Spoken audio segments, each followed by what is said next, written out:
So now let's look at the next question, the subsequence problem. So what is unique about this question is, when you look at this, there is a input given, or the number of elements in an array given, and the list of elements for that array is given, 2, 3, 7, 8, 10. Now there is a sum value given, which is the target sum, which is 11. So what you have to find is there any combination of numbers in this array which will lead to the 11? For example, you have 3 and 8 which will lead to 11. And you can use every element only once. That's what it means. So 3 cannot be used any more time, and 8 cannot be used any more times. It can be used only once. So 3 and 8 put together is 11. So answer is yes. If at all the target sum was 35 for this problem, even if you add all the elements, you will get only 30. You will not get 35. So the answer will be no. So this is the expectation out of this particular question. I'll read it again. The subsequent sum exists if there is at least one subsequence of the given set whose sum is exactly equal to s. There is at least one subsequence. Subsequence means it is in order, right? Each element in the subsequence can be used only once, and an element in between can be skipped to arrive at a number. For example, you can skip the 7 and add 3 and 8 to get 11. So this is the expectation.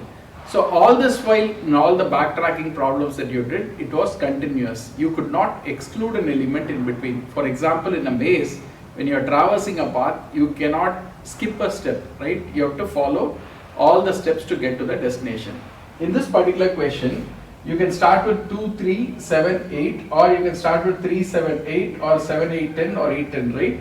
But here they are saying that you can skip the 7, have 3 and 8, and you should be able to add a solution. Now that's the nuance in this particular problem, which was not there in the earlier problems. Now let's move ahead. And what is the key is, when you look at this particular template that we have been seeing so far, right? In this template, the key part that we will look at in this particular problem is excluding. So all these things you have already seen. The one key thing that you will see here is going to be the exclusion here. So exclude current cell and move forward with the next cell. So how do we do it? That's what we are going to learn out of this particular question. So let's understand this question again. We have the sum as 6, and then there is an array given, right? So the sum could be any number. I'm just saying the k value is 6, and we have been given an array. We have to find the subsequence, right? So subsequence means you cannot change the order, but you just need to take the elements in order and then print it. Now, how backtracking works is, first it's going to take 1, and then it is going to recursively call the next element, which is 2, and it will maintain a current sum. Current sum will be, initially it will be 1. This is the current sum. Let's take the current sum.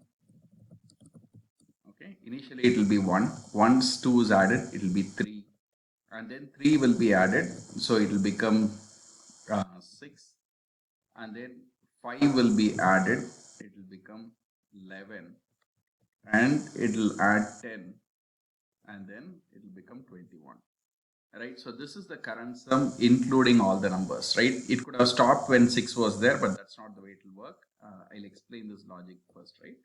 So it maintains a running sum. So 3, and then it takes the next value, adds it, and then it adds this, add this. This is the running index, right? So for every element, it will take the next element and add. And once 21 is added, okay, 21 is way too high, right? So then it will drop 10, and then it will look at the current sum. 5 is there, right? So then it will drop 5 and include 10, right? And then it will check the sum. So that will be 20, right? And then it will include 5 and drop 6, and then it will check the total sum, right? 1, 3, 3 plus 5 is 8, 8 plus 10 is 18, right? And then it will drop these two, and it will add the value of 3, it will be 6. So it will say that A1, 3, 3. If you add these 3 numbers, total is coming as 6. I will say this is one solution, right? This is the order in which it will do. So it will take all the elements first, and then it will do. Then after that, it will take 2 as the starting index, and then it will try to do the same thing. 2, 3, 5, 10, it will calculate the sum. And then 2, 3, 5 and exclude 10. And 2, 3, exclude 5 and then include 10. And then 2 and then include 5 and 10. And then it will again continue with 3 as the starting number, and then 3 and 5, 3 and 10, and then 5 and 10, right? That is the order. So it goes from the first element to the last element, index by index, and it will exclude each element. It will maintain a running sum throughout the period, and all the combinations which is matching the sum will be taken as the total, right? So this is the first approach, normal approach, right? Now, if we are including pruning, so what pruning says is, if there is, let's take the first case itself, right? 1 is there, and then you're adding 2 to it, the current sum is 3. You're adding 3 to it, current sum is 6. You're adding 5, current sum is 11.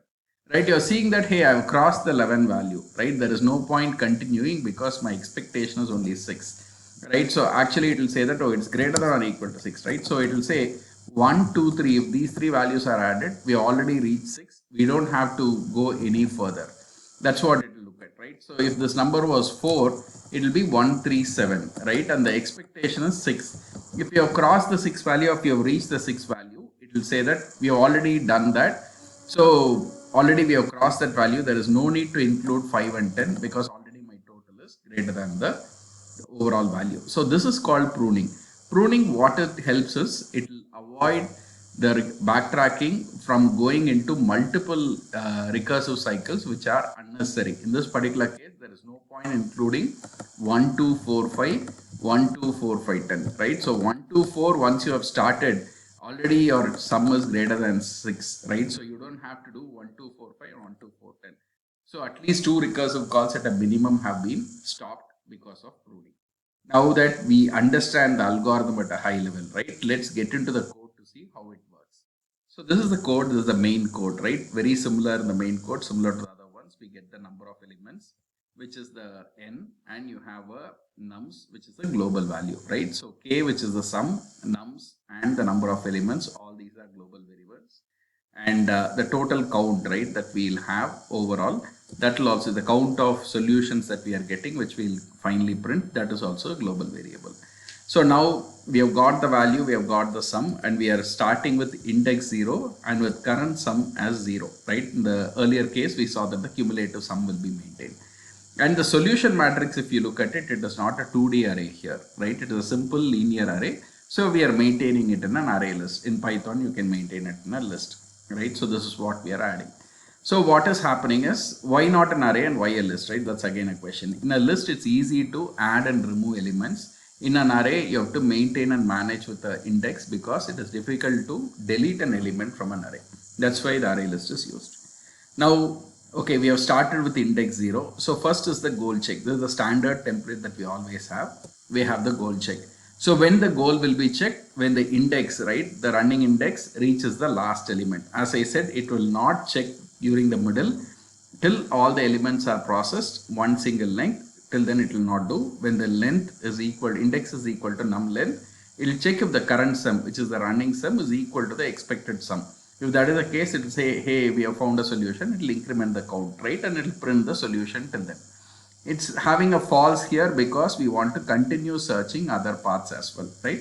So whatever is the solution as of now, it will print, but it will say false so that backtracking will continue looking for the other paths. Invalid check is not done because here what would be invalid? If the index reaches greater than n is when it is invalid, right? But if you look at it, when the index is reaching the end of the array itself, we are stopping it. We are not incrementing any further. We are returning false. So there is no need for an invalid check because it will never occur, right? Index greater than n will never occur. Third is pruning required? We already saw that pruning will help because if the running sum, which is the current sum, is greater than k already when we are processing, we don't have to go any more cycles. So those cycles can be ignored. That's why pruning has been included. I'll include pruning and run once. I'll exclude pruning and run once. You will see the difference. Then solution of x comma y equal to 1, right? We usually check if there is a have we reached the path through any other means, right? Here it will never happen because it's not a 2D grid, it's a 1D grid. So you will never get into the same path again and again through another route. But if you really want to have it, you can do this if solutions dot contains sum of index, right? Is that element available? If you want to really check, you can check, but there is no need for it because there is only one linear path here. Okay, now How do you do solutions of x comma y equal to 1? This is the standard what we have in the template, right? Here what you do is in the solution you add the element in that particular index. So you're considering that that element in the array and that particular index is part of the solution. You're adding it, then you're incrementing the index by 1 so that it moves to the next element. For the current sum, whatever is the current sum, say 5 is there, you are adding saying that 5 plus the current element, whatever is there in the index, I am adding it and sending it to the recursive thing. This is how the cumulative sum is maintained, and as usual we pass the solution array. If it doesn't find a solution, right, through that path, then you said you remove that from the array, right? So in the array list you have the solution dot remove and you remove that last element which was added. So that element will be getting removed. So this is our standard backtracking that we do, right? In this particular case, what happens typically is all the elements in sequence will get added, it will be checked. But what we want is, if there is 1, 2, 3, 4, 5, you recall our this one that we had, we want 1, 2, 3 to be added, 5 to be added, 10 to be added, but there are certain cases where I may want to check 1, 2 is added, 3 has to be skipped and 5 has to be added, right? So how do you do the skipping part is the other important thing that we need to understand. How it happens is this. This is a new concept that we are learning in backtracking. This is how you skip elements. So far in all the problems that we did, we never skipped an element. This is the first time we are going to skip an element. So how do you skip an element? You call the same find solution. You are asking it to take the next index and you're using the current sum only. You're not adding the num index. What does it mean? It means that already I have removed the current index from the solution, right? So if it is 1, 2, 3, 5 and we are at index 2 which is 3, I'm saying that the third element is currently removed from the solution. We have 1 and 2, 3 is removed from the solution, right? When it does solution dot remove.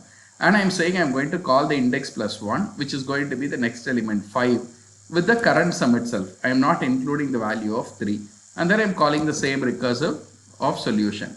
So this is a very interesting and important concept that you need to know. This is called pick or exclude. That means an element, a particular index, how do you pick it is given here. If you pick it, it is part of the solution. Once you have removed it, it is not part of the solution. Now how do you skip an element, right? This is how you skip an element. This is the first time we are skipping an element in backtracking. How you do it is, this is the way. You do the running sum again, but you don't include the current num plus index. This num plus index you are not including here. So what happens? It will pass the current sum, it will not add the cumulative sum for that particular index. So this will give you the solution. Let's run it and see what is the output. Hope there are no compilation errors here. Yes, it has given us the solution. Totally 2 subsequences are there for this. So here the input is 1, 3, 5, 7, 8, 12, right? This is the one. And the output that we are getting is 1, 3, 5, yes, sorry, 1, 3, 8, that gives 12, 5 and 7 gives 12, right? Here if you see, 2 has been skipped. So here if you see 1, 3, 5, 7, right? So 5 and 7, it has taken as one solution and it has taken 1, 3, 8 as a solution, both gives 12. Right here, if you see in the main code, you don't have a for loop to call and say that, hey, I want to start with all the elements as the first element, right? I want to start with 1 as the first element. I want to use 3 as the first element. I want to use 5 as the first element. How it happens is with this simple code, right? If you do this, it will skip the first element. It will start trying with the second element. And it will skip the third element, it will start trying with the fourth element. Like that, it will skip every element in that, it will try all the combinations in a very easy way. So it is very powerful. It might take some time for you to understand this concept, but use this, I think you will get a better of it, of this entire how it works. And as I said, right, this pruning, I'll remove this pruning. I'll remove this pruning. It will take a longer time to get to the same solution, right? Because there are so many unnecessary things that will be running. If you have a long... So let's take this array where I have 22 elements and the total sum expected is 600, right? So let's run this code. This is with pruning. We'll see how long it takes. And then probably without pruning, we'll check again. Ideally, without pruning, it should take a longer time, right? Let's check it out. Yes, we have got the answer. This is with pruning, and let's try the same code without pruning as well. So I'm removing the pruning considerably longer time it will take. So I'm running it again without pruning. I think last time it took around 15 to 20 seconds. Because the reason for this is the number of backtracking calls will be really high. Even if it crosses the current sum, still it will be going into the backtracking calls and it will be trying, right? So that's the reason why with pruning and without pruning makes such a difference, right? So here you see that took a little longer time than the pruning time, right? So that's the quick summary of this. And the same question, subsequence question, we'll have different variants in which we'll look at a combination of pruning and exclusion, right? How do we do it? There are certain questions where pruning cannot be done. We will look at that, right? When you cannot do pruning. So we will look at the same subsequence problems with negative numbers where you cannot do pruning. We will understand why you cannot do, and that would be the summary of these questions.